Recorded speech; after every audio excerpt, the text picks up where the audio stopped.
नमस्कार दोस्तों, मैं हूं आपका भाई प्रतीक मलिक और स्वागत करता हूं आपका आपके अपने YouTube चैनल टी से प्रतीक मलिक पर। जैसे कि आप सबको पता है कि हमने सीटेट 2021 की तैयारी के लिए एक special topic wise test series चलाई है, जिसके अंदर हर वीडियो के अंदर हम लेकर आते हैं टॉपिक वाइज 40 क्वेश्चन जो प्रीवियस ईयर में आपके आए हैं। जैसे कि अभी हमारा चल रहा है एनसीएफ, तो एनसीएफ में अगर मैं बात करता हूँ पेपर 1 की, पेपर 1 में क्वेश्चन आए थे 101 और पेपर 2 के अंदर क्वेश्चन आए थे 91।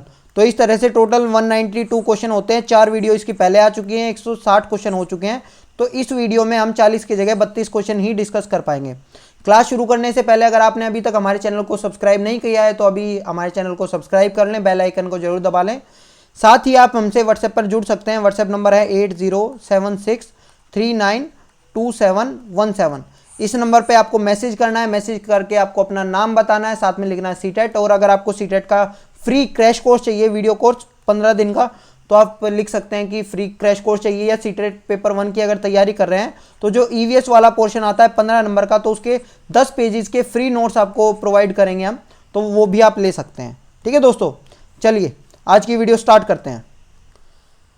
सीधा सीधा है, देखो बहुत आसान क्वेश्चन है। निम्नलिखित में से कौन सा अधिगम के सार्थक सरलीकरण के रूप में परिणित नहीं होता? ठीक है, फैसिलिटेशन कौन सा नहीं करता आपके हिसाब से?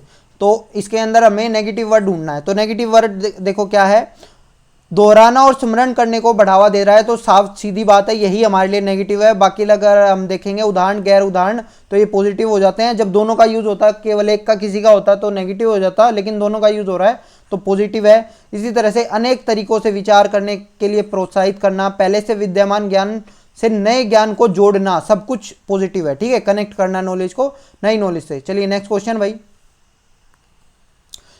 क्वेश्चन है, अपनी कक्षा में सहयोगात्मक अधिगम का प्रयोग करते समय एक शिक्षक की भूमिका किस प्रकार की होती है? मतलब जो हमारा टीचर रहेगा उसकी भूमिका किस तरह की रहेगी अगर वो कोऑपरेटिव लर्निंग करवा रहा है। कोऑपरेटिव लर्निंग भाई जो हमारा एनसीएफ कह रहा है, एनसीएफ का जो रोल है वो होता है फैसिलिटेटर का। ठीक है, हम फैसिलिटेट करेंगे, हम बच्चों को कोऑपरेट करेंगे ना, हम अपनी चीज़ें उन पे थोपेंगे, लेकिन जहाँ उनको जरूरत पड़ेगी वहाँ उनको उनके साथ रहेंगे। ठीक है, तो पहला ऑप्शन है कि कक्षा को छोड़ देना और बच्चों को स्वयं कार्य करने देना, गलत है। सहयोगात्मक होना और प्रत्येक समूह की निगरानी करना, यही सही है। ठीक है, प्रत्येक समूह की निगरानी करेंगे, किसी एक स्पेशल समूह की नहीं। उस समूह का संयोग करना जिसमें होनहार एवं प्रतिभाशाली बच्चे हैं, गलत है ये चीज़। हर समूह की, प्रत्येक समूह की करनी है हमें। एक मूक दर्शक होना, मूक दर्शक भी गलत है। ठीक है, तो हमारा सेकंड ऑप्शन सही था। नेक्स्ट पे चलते हैं भाई। चलिए देखिए, निम्नलिखित में से कौन सा प्रगतिशील शिक्षा की अवधारणा के बारे में प्रमुख है? ठीक है, प्रोग्रेसिव एजुकेशन कौन सी होती है? टेक्स्ट बुक सेंटर्ड नहीं होगी, टीचर सेंटर्ड नहीं होगी, ये तो हो ही गया है। एक्सट्रिंसिक मोटिवेशन नहीं होता, बाह्य अभिप्रेरणा नहीं होती, हमारी आंतरिक अभिप्रेरणा होती है, मैंने हमेशा से बताया इसके बारे में। स्टैंडर्ड इंस्ट्रक्शन एंड असेसमेंट, ये भी गलत है। पहला ही ऑप्शन हमारा सही था कि प्रत्येक बच्चे की क्षमता एवं संभावना में विश्वास करना, belief in the capability and potential of every child. Next पे चलते हैं भाई। देखिए अच्छा क्वेश्चन है, निम्नलिखित में से कौन सा एक संरचनात्मक परिवेश के साथ अनुकूलन नहीं हो सकता? नहीं हो सकता का है कि कंस्ट्रक्टिव एनवायरनमेंट था जो उसके नेगेटिव चल रहा है, उसके उल्टा चल रहा है, वो कौन सा है इसमें से? मतलब 3 पॉजिटिव मिलेंगे, एक नेगेटिव चलेगा। ठीक है, तो अब देखते हैं। विद्यार्थी सहयोगात्मक तरीके से कार्य करते हैं और आपस में कार्य केंद्रित वार्ता में लगे हुए हैं और सहयोग दिया जाता है। ठीक है, सपोर्ट कर रहे हैं एक दूसरे से, और जो आपकी टास्क ओरिएंटेड डायलॉग है वही उनमें चल रहे हैं, तो कोई दिक्कत की बात नहीं है, सही बात है ये चीजें। ठीक है, शिक्षक प्रमुख प्रकरणों के संबंध में विद्यार्थियों के विचारों और अनुभवों को प्राप्त करते हैं। ठीक है, जो उनके जो आइडियाज हैं बच्चों के, उनको प्राप्त कर रहा है, मतलब अपना नहीं दे रहा, उनके आइडियाज को निकलवा रहा है, तो ये बात सही है। उनके वर्तमान ज्ञान की पुनर्संरचना और विस्तृत करने के लिए शिक्षण अधिगम की योजना बनाता है, बिल्कुल सही बात है। पहले उसने प्राप्त कर लिया, उसके बाद में उसने देखा मेरे बच्चे इस लेवल पे हैं, उसके हिसाब से उसने कर लिया। ठीक है, तो ये भी सही चीज है। अब है अध्यापक विशिष्ट सत्रावसान मूल्यांकन रणनीतियों को लागू करते हैं तथा प्रक्रिया की बजाय प्रदर्शन पर फीडबैक देते हैं। समझ रहे हो, मैंने हमेशा से बोला है जो इंट्रिंसिक मोटिवेशन होता है वो क्या होता है, उसके अंदर आप प्रोसेस ओरिएंटेड रहते हो, समझ रहे हो। और यहाँ क्या चीजें हैं, यहाँ प्रोडक्ट ओरिएंटेड हो रहे हो। ठीक है, देखो feedback on products rather than process, ये चीज गलत है भाई। ठीक है, कि अंत में जो हमें मिलेगा उसके ऊपर हम फीडबैक दे रहे हैं, नहीं भाई ऐसी चीज नहीं होती। ठीक है, कोई भी खेल है उसके अंदर जीत हार मायने नहीं रखती, आपने किस तरह से खेला वो मायने रखता है। ठीक है, चलिए यही हमारा ऑप्शन है। ठीक है, नेक्स्ट पे चलते हैं। नेक्स्ट है हमारा,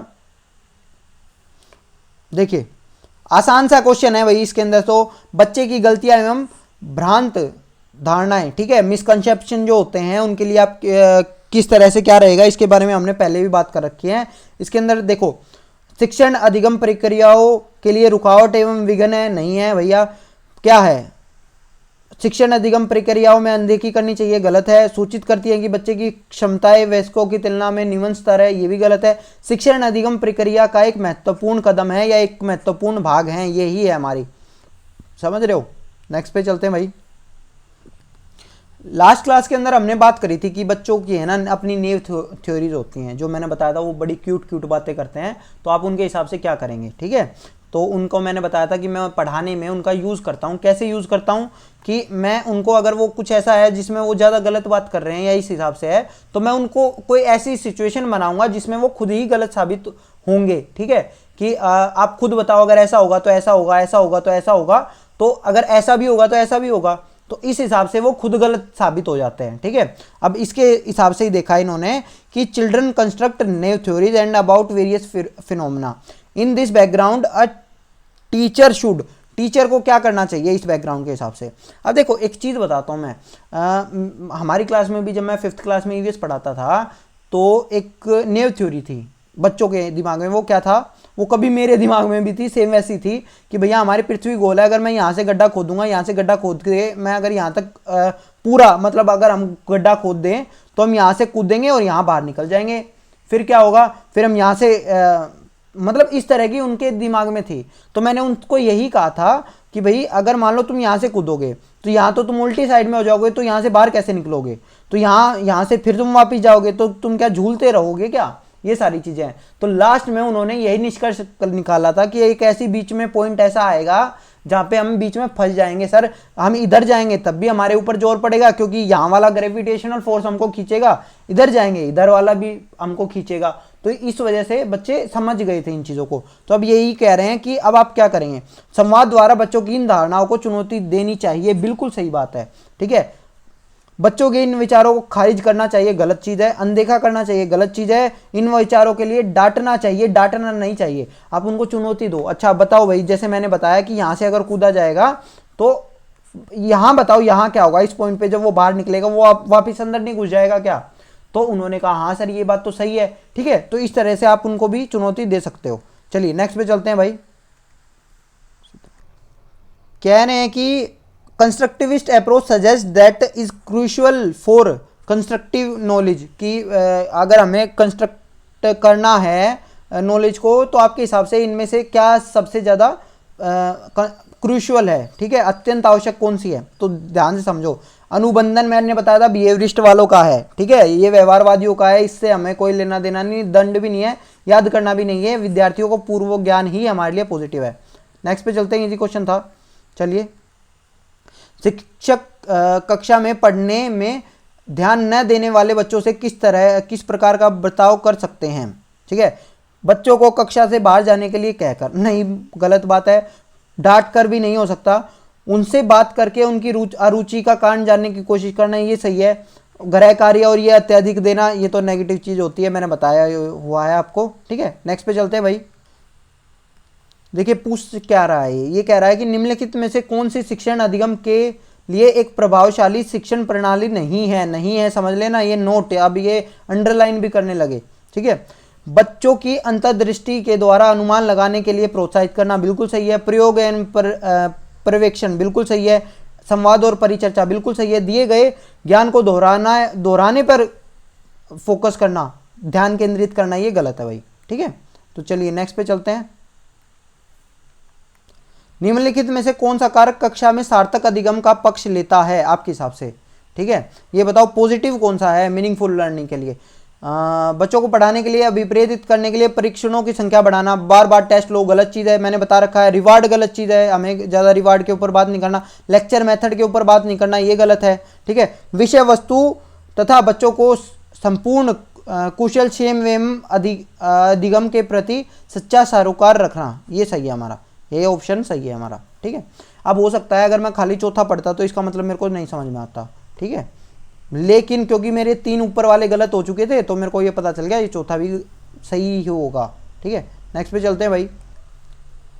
जब विद्यार्थी पुरस्कार पाने की इच्छा से बार बार किसी गतिविधि को करने का निर्णय लेता है, जैसे कि एक प्रयोग का नियोजन या संचालन करना जो कि प्रत्यक्ष रूप से गतिविधि से संबंधित नहीं है, जैसे कि एक स्टार या बैज प्राप्त करना, ऐसी स्थिति में क्या संभावना उत्पन्न होती है? बच्चे के अंदर मेटीरियलिस्टिक एटीट्यूड आ जाता है। इसमें तो कोई बात ही नहीं है कि बच्चा किसी मेटीरियलिस्टिक एटीट्यूड है, बच्चा प्रोडक्ट ओरिएंटेड हो रखा है कि मुझे ये मिलेगा तो मैं ये करूँगा, ये नहीं मिलेगा तो मैं ये नहीं करूँगा, ठीक है।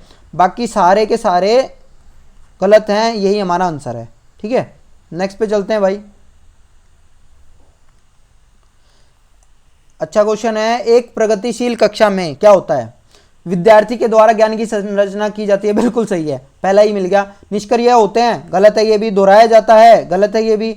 निर्देशों के अनुसार ज्ञान का अनुसरण करते हैं, ठीक है, रिकॉल करते हैं, गलत है ये भी, ठीक है। रिकॉल करना यानी बार बार दोहराना उन्हीं चीज़ों को, ठीक है। नेक्स्ट पे चलते हैं भाई। कह रहे हैं कि आपकी कक्षा के एक विद्यार्थी को विभिन्न स्रोतों से बार बार यह बताया गया है कि उसके सामाजिक वर्ग के लोग शैक्षिक क्षेत्र में निम्न स्तरीय प्रदर्शन करते हैं, मतलब इतने अच्छे नहीं होते। इस रूढ़िवादिता एवं परिमाणिक रूढ़िवादी आशंका के प्रभाव को कम करने के लिए एक शिक्षक को क्या पहल करनी चाहिए? समझो क्या करेगा, इसको खत्म करना है। कह रहे हैं कि इस प्रकार के सरोकारों को अनदेखा करेगा। अनदेखा तो बिल्कुल नहीं करना चाहिए क्योंकि बच्चे से रिलेटेड है और बच्चे के लिए ही हम आए हैं भाई, ठीक है।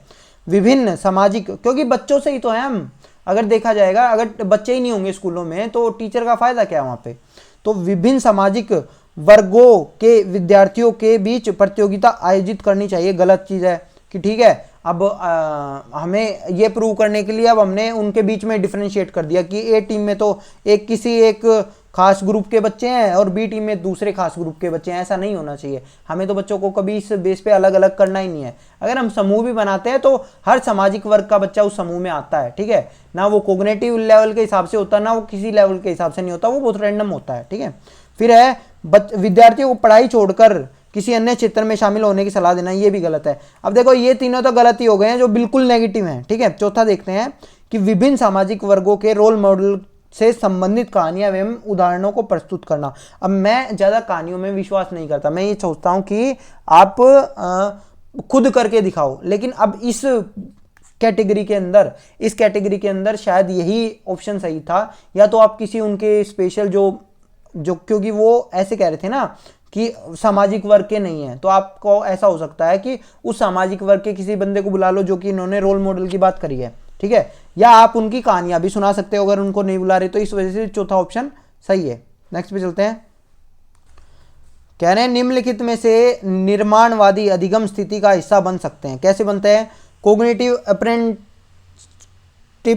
से, एक सेकंड क्या था ये, अप्रेंटिसशिप से नहीं, इससे तो नहीं बनते। संज्ञानात्मक प्रशिक्षण नहीं, उत्तर लिखने का संज्ञानात्मक अभ्यास नहीं, अरे क्या हो रहा है मुझे याद, संदर्भीकरण से नहीं, बहु अभिव्यक्ति से, ये हमारा आंसर है भाई, ठीक है। देखो ये क्या कह रहे थे, अगर आपको पता नहीं है कोग्निटिव अप्रेंटिसशिप क्या होती है तो मैं बता देता हूं। अच्छा सॉरी, हाँ हमारा आंसर यही होगा। रीज़न क्या है इस आंसर के होने का? क्योंकि भाई जब आप कंस्ट्रक्टिव लर्निंग सिचुएशन के बारे में पढ़ते हैं ना, तो आप अलग अलग स्किल्स के बारे में पढ़ते हैं, तो उसी को बोलते हैं कोग्निटिव अप्रेंटिसशिप, ठीक है। ये मैंने कंस्ट्रक्टिविस्ट लर्निंग सिचुएशन नहीं पढ़ा था, तो ये इसी का आंसर है हमारा, ठीक है। चलिए नेक्स्ट पे चलते हैं भाई। आसान क्वेश्चन है, प्राथमिक स्तर पर निम्नलिखित में से किसे शिक्षक का सर्वाधिक महत्वपूर्ण गुण होना चाहिए? धैर्य और अध्यवसाय, ठीक है, यही होना चाहिए, यही हमारा आंसर है, ठीक है। नेक्स्ट पे चलते हैं। अब देखिए भाई, जो ये मुंबई वाले में जो क्वेश्चन आए थे ना, जो ये आए थे, इसके अंदर आप पॉजिटिव नेगेटिव के हिसाब से देखेंगे तो आपको ऐसा लगेगा कि हो सकता है 2-3 नेगेटिव हो रहे हैं, एक आध पॉजिटिव हो रहा है, मतलब आप कन्फ्यूज़न आप में क्रिएट होगी। तो आपको यही देखना है कि ज़्यादा नेगेटिव क्या चीज़ है। ये कह रहा है कि अलावा निम्नलिखित शिक्षार्थियों को अनुदेशन पर नियंत्रण करने देता है। इसके अलावा यानी कि हमें नेगेटिव चीज़ें देखनी है, बाकी पॉजिटिव है हमारे लिए। तो पहला है सूचना स्रोत का चयन करने के लिए शिक्षार्थियों से कहने, बिल्कुल सही है, कोई दिक्कत की बात नहीं है। उद्देश्य से प्रश्न को संबंधित करने के लिए शिक्षार्थियों से कहने, शिक्षार्थी कर रहे हैं, ठीक है। सूचना को याद करने के लिए शिक्षार्थियों को कहने, गलत है भाई ये चीज़, और ये भी हमारी फिर सही है। संपादन पद्धति का चयन करने के लिए शिक्षार्थियों से कहने। अब जब याद करने के लिए हमें बोल दिया तो वो एक पैसिव मोड में चले गए अब, ठीक है, जो आपने बोला वो वही करेंगे। नेक्स्ट पे चलते हैं।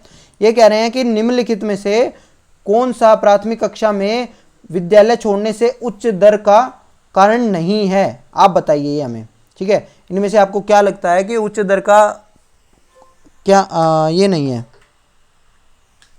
कह रहे हैं कि इर्रेगुलर अटेंडेंस की, बच्चों का इर्रेगुलर अटेंडेंस है ये, या अभिभावकों की जागरूकता का अभाव, उचित शिक्षक प्रशिक्षण का अभाव, आपके हिसाब से क्या चीज़ है, ठीक है, या सरकार की ओर से पहल का अभाव। तो हमने बताया था कि कभी भी इस तरह का होता है तो जो हमारे सिस्टम होता है, सिस्टम फेल होता है। तो इसके अंदर मैं ऑप्शन चुनूंगा 4। कुछ जगह अगर मैं बताऊं इसमें, तो मैं भी इसके अंदर कंफ्यूज था कि तीसरे और चौथे में क्या होगा, लेकिन अगर मैं खाली इस चीज़ पे के ऊपर देखता हूं कि उचित शिक्षक प्रशिक्षण का अभाव, तो ये हो सकता है हमारा आंसर, कोई दिक्कत की बात नहीं है। लेकिन जब सरकार की ओर से पहल का अभाव, तो इसके अंदर ये भी एक पार्ट आ जाता है, और बहुत सारी ऐसी चीज़ें आ जाती हैं जो इसके अंदर, मतलब ये इसका ही एक पार्ट है, ठीक है। इस वजह से मैंने ये चौथा आंसर चुना है। चलिए नेक्स्ट पे चलते हैं भाई। अपने पाठ को शीघ्र पूरा करने के लिए शिक्षक अपनी पसंद की वरीयता वाले शिक्षक समूह से उत्तरों की अपेक्षा करता है। ऐसा क्यों कर रहा है आपके हिसाब से, ठीक है। तो यह क्या है, ठीक है, तो वो अपना चाह रहा है कि मेरा जल्दी जल्दी पाठ खत्म हो जाए। तो अब क्या कर रहा है वो, उन शिक्षार्थियों की पहचान करने संबंधी कौशलों की मांग करता है जो अधिकतर सवालों का जवाब दे सकते हैं। नहीं, वो तो एक स्पेशल लोगों से ही बात कर रहा है। पाठ्यक्रम को पूरा करने के लिए कक्षा में ऐसा करना जरूरी है, नहीं। अन्य शिक्षार्थियों से समान अवसरों से वंचित कर रहा है, यही हमारा आंसर है। नेक्स्ट पे चलते हैं भाई। कह रहे हैं कि कक्षा कक्ष में उपलब्धि अभिप्रेरणा को प्रोत्साहित करने के लिए शिक्षार्थियों को यह बताना चाहिए कि उनके अच्छे ग्रेड का कारण क्या है। मतलब अगर मान लो उनके अच्छे ग्रेड आए हैं, किसी बच्चे के अच्छे ग्रेड आए हैं, तो क्या कहेंगे आप उसको, उनकी अपनी मेहनत है, बिल्कुल सही बात है, समझ रहे हो, उनकी अपनी मेहनत है ये, ठीक है।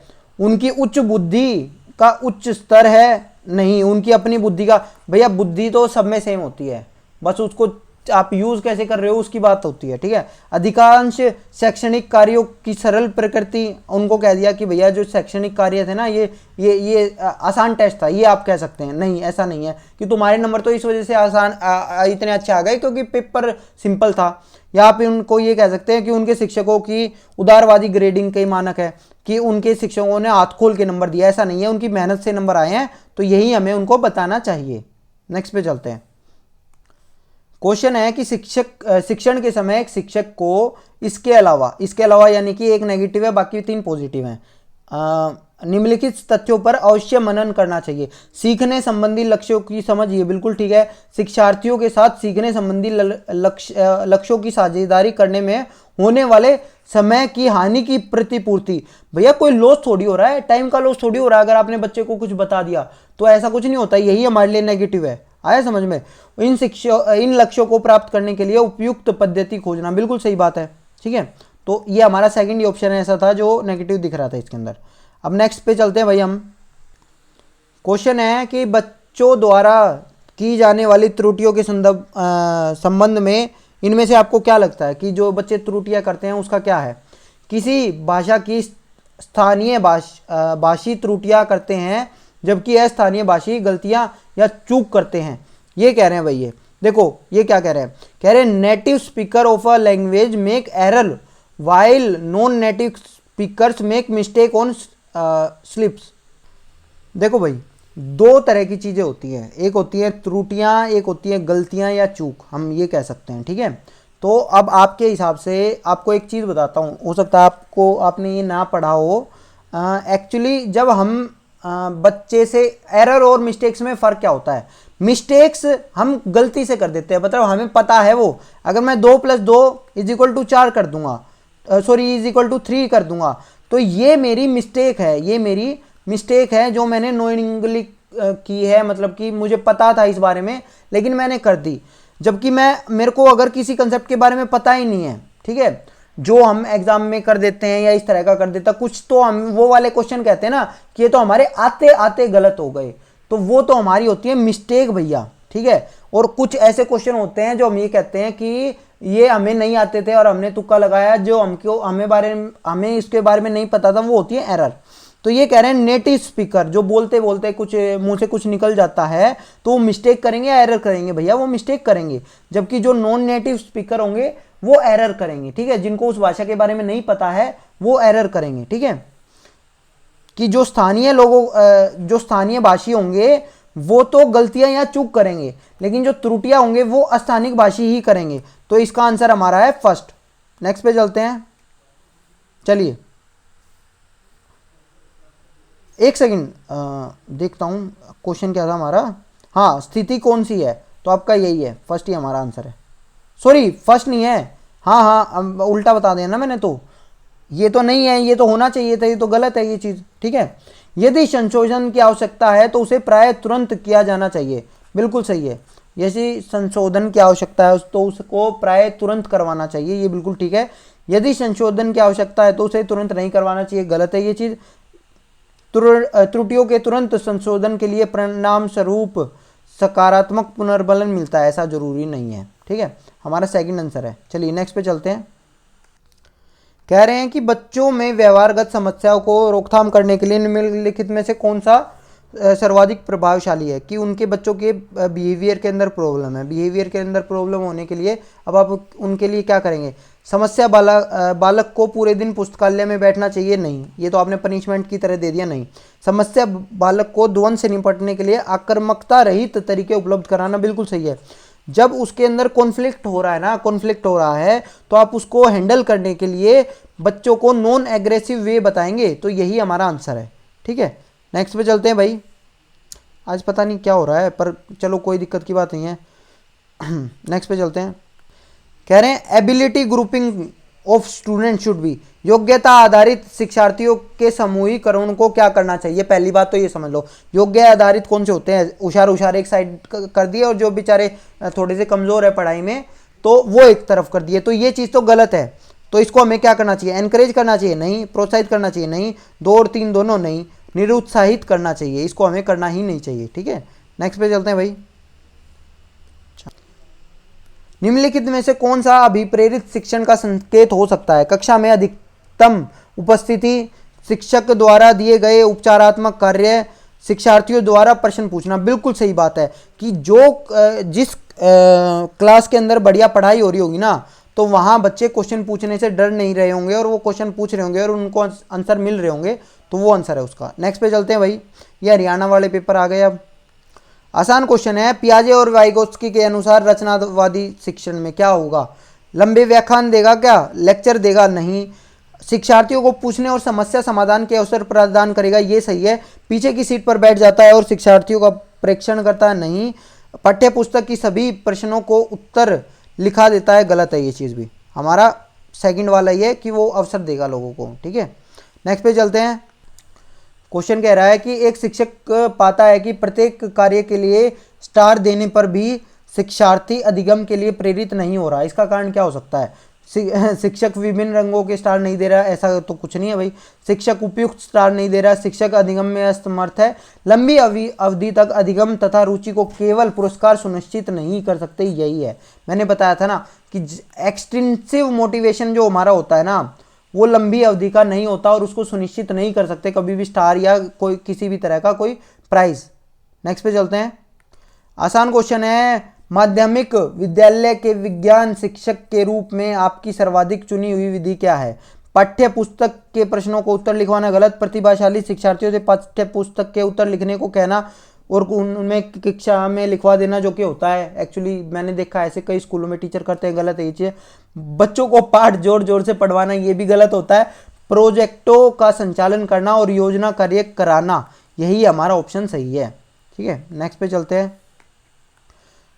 क्वेश्चन कह रहा है कि यह महत्वपूर्ण है कि बच्चों के कार्य की आलोचना की बजाय प्रशंसा की जाए, कि बच्चों को ऐसे मत कहो हाय कितना गंदा काम करके लाया है, उनको करो कि कोई बात नहीं बेटा और बेटर हो सकता है, अच्छा काम किया तुमने। ये सही है या गलत है? मेरे हिसाब से तो सही है, मैं तो यही मानता हूँ। ये गलत वाले तो इस वजह से ही कट गए। ठीक है, अब क्या कह रहा है कि सही है क्योंकि कोई भी अभिभावक शिक्षक की यह शिकायत नहीं कर सकेगा कि उसने बच्चे को डांटा। गलत है ये चीज़। ठीक है, सही है क्योंकि यह बच्चे में सृजनात्मकता को प्रोत्साहित करता है, क्रिएटिविटी को डेवलप करता है। बिल्कुल सही है। अगर आप बच्चे के ऊपर कॉन्फिडेंस दिखाओगे तो वो और ज़्यादा क्रिएटिविटी करने की कोशिश करेगा। गलती हर किसी से होती, कोई दिक्कत की बात नहीं है। कह रहे हैं कि पियाजे द्वारा प्रस्तुत संज्ञानात्मक विकास के सिद्धांत के अनुसार अध्यापक को कक्षा में मामूली सी भूमिका निभानी चाहिए। बिल्कुल सही बात है कि हमारा जो पियाजे कहता है, पियाजे क्योंकि रेडिकल कंस्ट्रक्टिविस्ट है तो वो फैसिलिटेटर वाली बात ही कहेगा कि हल्की बुल्की भूमिका होनी चाहिए। तो ये सही है गलत है? बिल्कुल सही है। ये चीज़ें नहीं वाली चीज़ों को तो मैंने काट दिया। ठीक है, हाँ, क्योंकि पियाजे द्वारा सुझाए गए विकास के मार्ग पर चलते हुए बच्चा स्वयं ही संज्ञानात्मक विकास को विकसित कर लेता है। ऐसा तो कुछ नहीं है, क्योंकि बच्चा दुनिया के बारे में अपने ही विचारों का संरचना करता है, कंस्ट्रक्ट करता है ना को। तो कंस्ट्रक्टिविज्म यही है हमारा, जब बच्चा खुद कंस्ट्रक्ट करेगा। ये आंसर है हमारा। चलिए नेक्स्ट पे चलते हैं। क्वेश्चन है बच्चा क्या सीखता है, कितना अच्छा सीखता है, उससे उस सीखे हुए को वह विभिन्न स्थितियों में लागू करने में कितना सक्षम है, यह निर्भर किस बात पर करता है? शिक्षक द्वारा स्मरण और प्रत्यास्मरण के दिए गए अवसरों पर, मतलब बच्चे को कह दिया याद करके लाओ, नहीं। उसके माता पिता की बुद्धि पर, नहीं, ये भी गलत है। विद्यालय के द्वारा दिए गए पुरस्कार और दंड, ये भी गलत है। चौथा ही हमारा ऑप्शन सही है। नेक्स्ट पे चलते हैं भाई। ठीक है, क्वेश्चन है अधिगम को कैसे सुगम बनाया जा सकता है, ये बताओ भाई। पहला ऑप्शन है दंड द्वारा। दंड द्वारा नहीं होता, बच्चों को बहुत अधिक व्यायाम या अभ्यास के लिए कहकर, ये भी गलत है। बच्चों पर लंबे समय तक अध्ययन के लिए दबाव डालकर, ये भी गलत है। बच्चा जिन्हें पहले से ही जानता है उनमें कुछ नए तत्वों को जोड़कर, यानी कि कनेक्ट कर रहे हैं हम, कनेक्टिंग, ये हमारे लिए अच्छी चीज़ है। ठीक है, नेक्स्ट पे चलते हैं भाई। आखिरी क्वेश्चन रहेगा ये हमारा। ये कह रहा है कि शिक्षक विश्वास करता है कि प्रत्येक बच्चा अद्वितीय तथा विशेष होता है, इसलिए वह उन्हें उनकी अपनी शिक्षा तथा विकास में सक्रिय रूप से सम्मिलित करता है। तो यह क्या है? सब बता सकते हैं। ये बाल केंद्रित शिक्षा है, यह हमारा चाइल्ड सेंट्रिक शिक्षा है, यह हमारी लर्नर सेंट्रिड शिक्षा है, यही है। तो दोस्तों अगर आपको वीडियो पसंद आया तो इसको लाइक कर देना, अपने दोस्तों के साथ शेयर कर देना, और फिर मिलते हैं कल की क्लास में आपसे। धन्यवाद। कल रहेगा हमारा इंक्लूसिव एजुकेशन। जिसने नहीं देखा एनसीएफ हमारा पूरा हो चुका है, अब हम बात करेंगे इंक्लूसिव एजुकेशन के ऊपर। ठीक है दोस्तों, नेक्स्ट।